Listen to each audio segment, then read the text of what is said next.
A live look at St. Peter's Square tonight. It's just after 5 a.m. in Vatican City right now, and in just 5 hours, the funeral for Pope Francis will begin.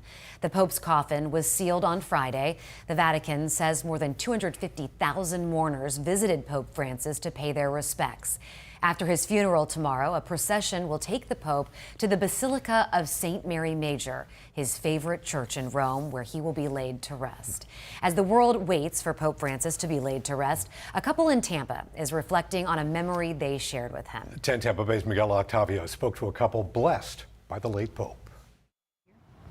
This is me right here. It only lasted seconds, but Jessica DuBois of Tampa will always remember it. Really excited. Like I said, neither of us knew what to expect. Take a look. Here's Pope Francis blessing her and her husband. They'd only been married for weeks. It was like kind of that butterfly in the stomach feeling, but also just like full, just pure joy, really. It was such an honor.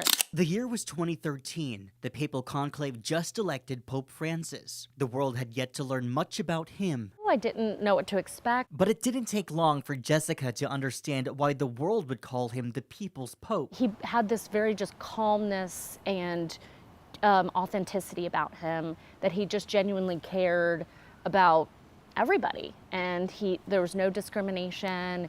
He really did value just everyone equally. Catholics and non-Catholics praise the late pontiff for helping anyone regardless of background. Jessica hopes people can carry on his legacy of compassion. A little bit of time each day or week to do that, I think the world would just be a better place, and I think that's really what he was trying to teach everybody. In Tampa, Miguel Octavio, 10 Tampa Bay.